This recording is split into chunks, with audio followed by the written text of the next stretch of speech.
Hi, my name's Tiger Craven Neely. I am a retired California school teacher. I'm gay. I spent 15 years in the closet in the classroom and then 15 years out. So 30 years, 15 in, 15 years out.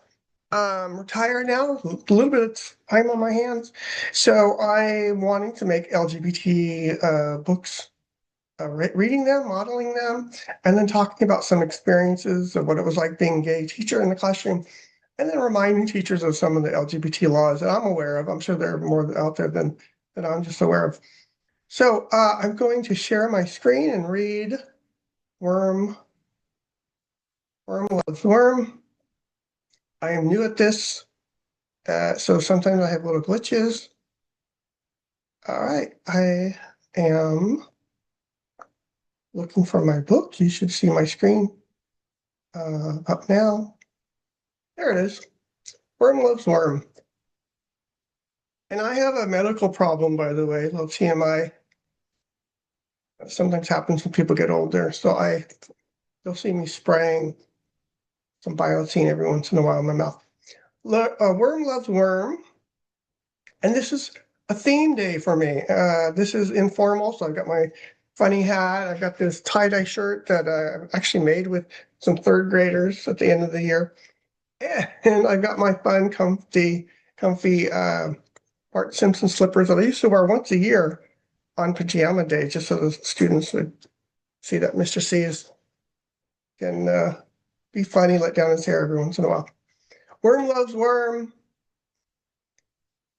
by Austrian JJ or TT, JJ Austrian and Mike Curato. Worm loves worm. Let's be married, says worm to worm.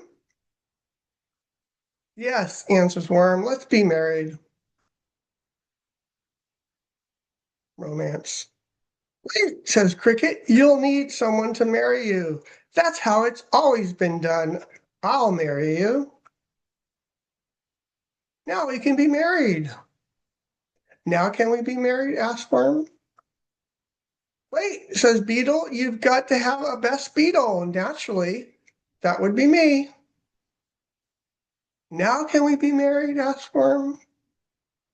Wait, say the bees. You need brides, bees. Can we be the brides, bees? Please, please, please. Yes, says worm. Now can we be married? You'll need to get rings to wear on your fingers, says cricket. That's how it's always been done. But we don't have fingers, says worm. We can wear them like belts, says worm. Wonderful, says worm. Now we can be married. Just make sure to have a band so we can dance, says beetle. But we don't have feet to dance with, says worm. We can just wiggle around, says worm, like this. Fun, says worm. Now we can be married.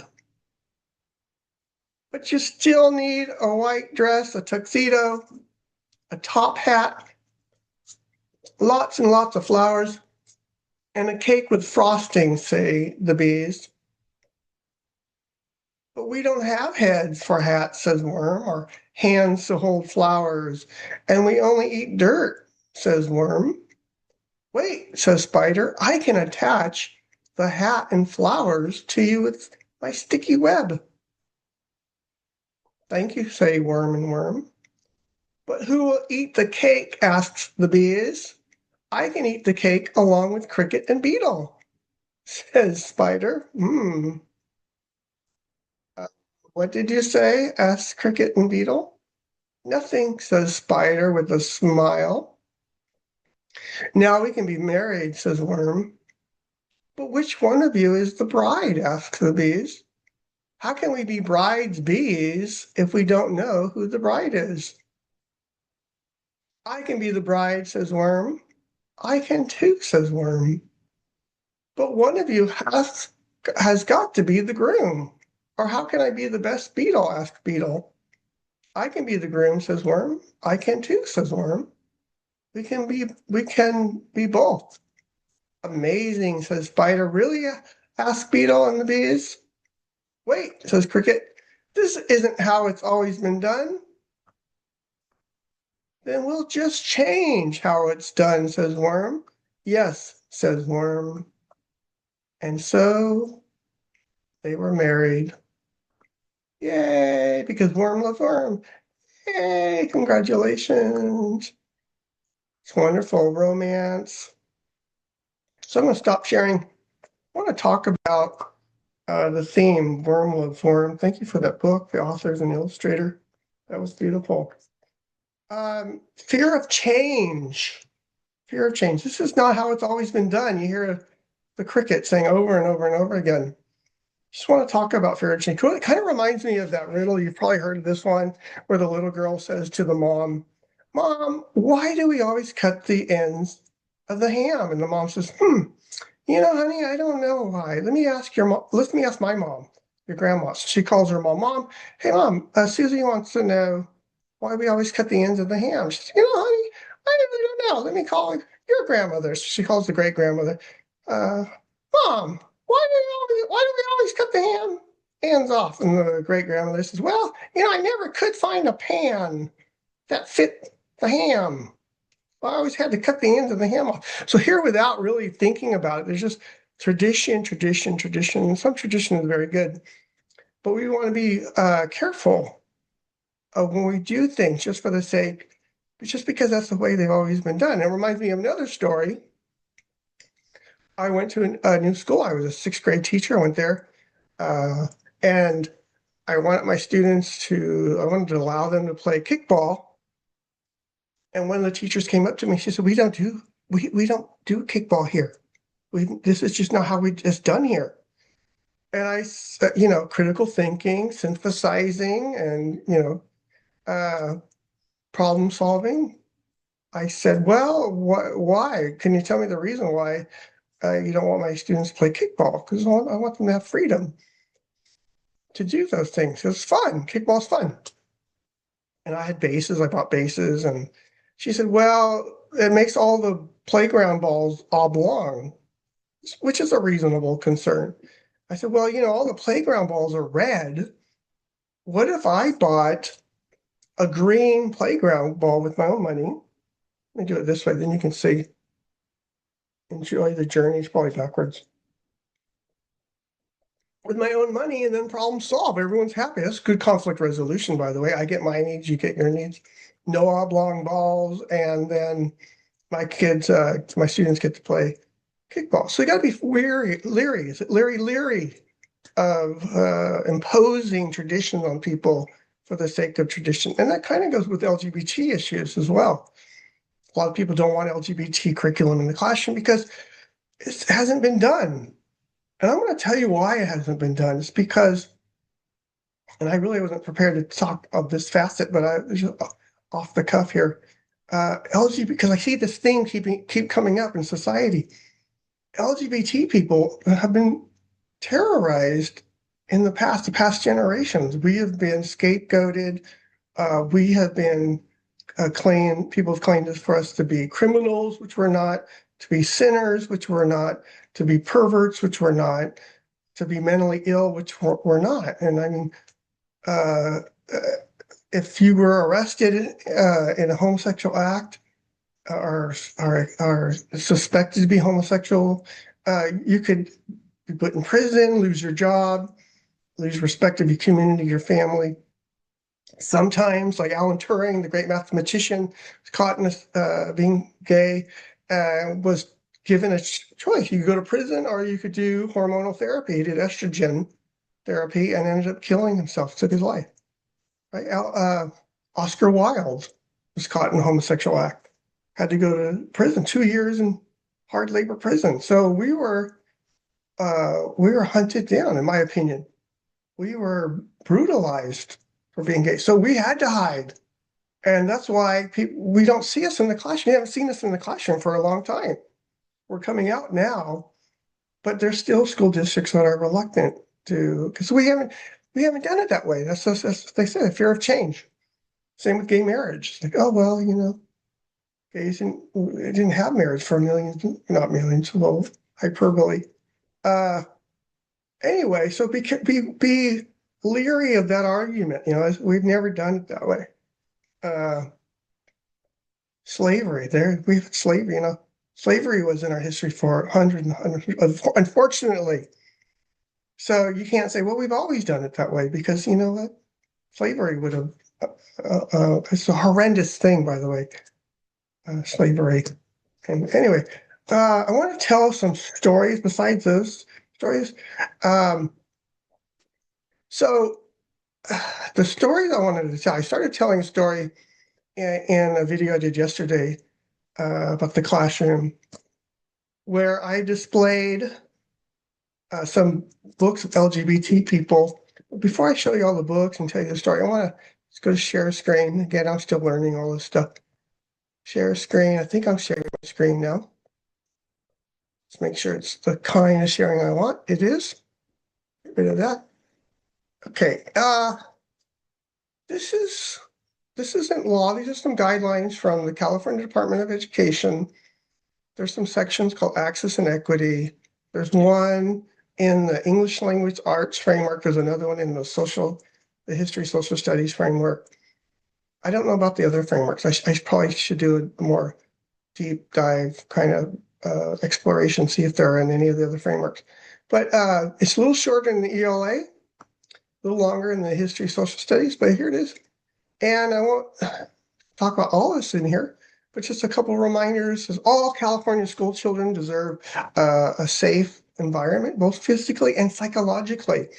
And when you start getting into censoring, you start getting into the psychological influences on kids. In my opinion, you are taking away their safe psychological environment if you're censoring LGBT people out of the curriculum. That's just my opinion. But there's a reminder right here. All kids in California are entitled to feel safe. And then it talks right here how younger kids don't feel safe and they often miss school. And then it talks about older kids, 13 to 18, not only do not feel safe at times, but they're and missing school, but they're also reporting violence in schools. They're reporting assaults and harassment. And I remember talking to a counselor in Modesto one time. I was telling her about this, and I said, "You're a counselor in the high schools. Can you just give me some anecdotal kind of evidence? What are you seeing?" And she said, "You know what? Coincidentally, I have a couple of my clients um, right now, high school clients, and they tell me they don't go to the Gay Straight Alliance support groups because they fear that their peers will see them and that they will be physically assaulted." Those are the words that she used. And she said, "I can't give you a lot of information. I have to protect their anonymity." But she did confirm that in California school in the Central Valley. These are guidelines again. Increase students' access to inclusive curriculum like Senate Bill 48, which says highlight positive contributions of LGBT people. So when I have these books on my whiteboard tray, I was highlighting positive contributions of gay people that have been in sports or in the entertainment industry, or authors like Maury Sendak. And then it says make available and share age-appropriate literature that reflects the diversity of humankind. This is in the section on LGBT. So there's no confusion. Some people say, well, that's not talking about LGBT. No, it is. This is in the section on LGBT issue, teaching to LGBT kids. Teach students by example through discussion how to treat diverse others. I've talked about that before. You hear homo in the classroom or fag or whatever. It's time to have a discussion. I told students, hey, I'm getting married. They went I said to a nice man, they went, it's time to have a discussion. Students who are not themselves in this population might have parents or guardians who are in that population, or coworkers or classmates. And so it's important to expose them to this population. We are we are coming out. And so we want students to know respect your classmates who are out, have gender expression that might not be your stereotype. They have sexual orientations that might not be your sexual orientation. Anyway, so that's in the ELA. And just quickly, this is the one that's in the social studies. It's almost verbatim the same thing right here. increase students' access to inclusive curriculum, make available, share age-appropriate literature, teach students by example. Oh, it's the same wording. And then later, actually before that section, talks about being a culturally responsive educator, recognize cultural and experiential backgrounds. I just wanted to mention this because I think it was just so comical that I was getting this kind of kickback from the administration where I taught in Modesto City Schools. I mentioned Harvey Milk. I remember we were talking about Martin Luther King, contrasting his speech in writing and from the visual. And we talked about martyrs, and I mentioned John F. Kennedy, Malcolm X, Martin Luther King, and I mentioned Harvey Milk. So I asked the administrator, I said, I'm mentioning Harvey Milk. Is it okay to do that? And she wrote in the email, she said, Harvey Milk is not in your grade level. It's not in your sixth grade standards, which is ridiculous because as we teach things like writing and reading and social studies, we're talking about, here's another hyperbole, like a million different people that we're pulling from society, and all these trade books have talk about different people, and they're not on this magical nebulous list somewhere of names that are appropriate or authorized to talk about in sixth grade. So why would she censor Harvey Milk? So I mentioned this to her. I said, well, in the framework, the history framework, it says teachers can fill gaps found in the curriculum by adding relevant examples of diversity beyond those in the standards. I told her, we have the standards, but the Department of Education is guiding us and telling us to add relevant examples of sexual orientation, people from, LGBT homosexuality contributed beyond the standards. So this was the ridiculous response that she gave. She said, well, it says that teachers can fill in the gaps. It doesn't say teachers have to fill in the gaps. By the way, that is just bigoted. That's a small-minded, bigoted response. And I don't mean to get on my bandwagon about that job situation. But anyway, it's in here. The Department of Education is telling us to highlight those contributions, highlight those people. And that's what I was doing. Now I'm going to get back to my story. I'll just stop sharing for a second. So, hey, I'm back. My students, my sixth graders, had an assignment. It was to write a report, and we did one together of someone from history, someone who had positive character traits, someone they admired, and that was part of the assignment. They had to prove, they had to write, explain, how the person contributed or what positive character trait they had.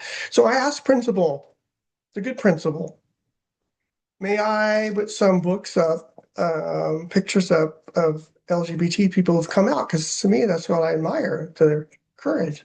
So I had Ellen DeGeneres. She was one of the first gay actors or actresses to come out of the closet. Was very brave. Thank you, Ellen DeGeneres. She broke the, what is it called, glass ceiling or whatever. She broke the mold. She broke the ice. She, ice warmer. She, like, in society, there was nobody out. She was one of the first lesbians to say, hey, I'm brave enough to come out, and she jeopardized her job, and she very brave. Just you. Greg Louganis, gay diver, and I actually wrote him a letter saying, thank you for your book. Some things I can relate to, and a little virtue signaling here, not virtue signaling, but what's his name? The artist in New York, Andy Warhol. So we're all given 10 minutes of fame. This is my 3 seconds of fame. Greg Louganis, he said, thanks, you take care, buddy. Greg Louganis called me buddy. Believe in yourself. Namaste, Greg. Thank you, Craig. Anyway, that was on my whiteboard tray. Robbie Rogers, professional athlete, soccer player. John Amici, professional basketball player. Asero Tuola, probably saying his name wrong, professional football player. I played football too, by the way, 8 years. So Ricky Martin, Viva Loca, David Copay, professional football player in the 70s, Billy Bean, professional baseball player. All these people were on my whiteboard tray. The next year, I had a different principal. She was not okay with this stuff. By the way, that first principal's dad was a lawyer, so she knew we have rights. So the next year's principal and vice principal started harassing me. And I got a phone call one day, and the vice principal said, students are complaining about your library. Did you book? I'm like, well, I think I explained this in a video I did yesterday. It was pretext. What happened is I had a rowdy group of students, and I love all my students, but a rowdy group of students, and some of them were not used to discipline. They were used to coming in and disrupting and being defiant, talking over the teacher. They wanted to talk over me while I was trying to explain math and stuff. So I set up, because I'm very authoritative, which is a good balance of support control. I set up a reward system. We had my idea, a DJ at the end of every trimester with a barbecue, with PTA would come out, barbecue, hot dogs, give them chips and soda. And if you got sent to the office more than twice, you didn't get to join us. And so those groups of rowdy students, guess what? They didn't get the reward, and they were just so angry, and they wanted to get back at me. And so they saw my Achilles heel, which was my sexual orientation. And the principal didn't feel comfortable with the parents complaining, and that was hyperbolic because I really wasn't doing that much sharing, just a couple names here and there, or I would be honest about it. People say, what did you do this weekend? I would say, my husband and I. So anyway, the administration was colluding with the students. They were collecting letters from the students. The students were trying to tattle on me. So anyway, the vice principal, because the students were tattling, she said, oh, the student said that one of your books has profanity in it. And I have never found any profanity in this. I said, well, I read Blubber by Judy Blume from our library. And right here, she says, Mrs. Minish is such a bitch. I always censor that out, by the way, because I just try to not distract my students too much. But still, the point is that this was in my library at school. And they weren't censoring this, but they were coming up with a pretext reason of profanity to try to say, hey, we want you to censor the LGBT. And I said, Crash by Jerry Spinelli, I think that has profanity in it. And I said, what about Huck Finn and Tom Sawyer? I said, those have some words that are certainly controversial, or, and I don't think they're being banned from our libraries and stuff. So, and a caveat with that, definitely don't want those kind of words used as slang or put downs. But anyway, that's just an example of discrimination in the classroom, pretext, and an example of how to exercise the guidelines of making available age-appropriate literature that reflects the diversity of humankind. But I wanted to tell another story. If I don't run out of time, about 25 minutes, I try to keep these under 30 minutes. So share the screen again. My last story is I was at Safeway one morning, and I saw a magazine had Kate McKinnon on. I love Kate McKinnon.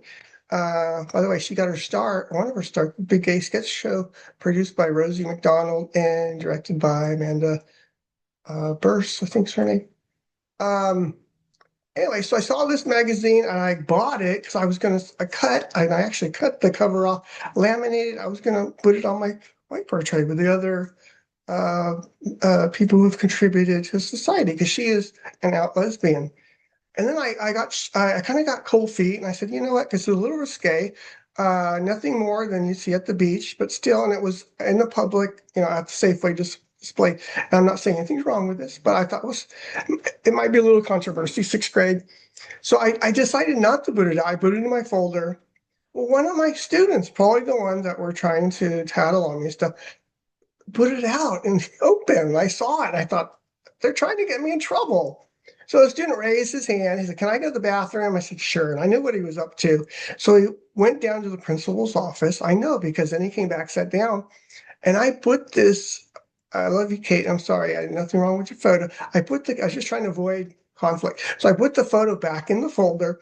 And then in comes Mrs. Principal, and she's got a clipboard and her pursed lips and school marm, I'm just coming in for just a surprise inspection, just a surprise visit. Hello, boys and girls. And she's like, walking around the classroom looking for uh, Kate McKinnon in her bikini anyway.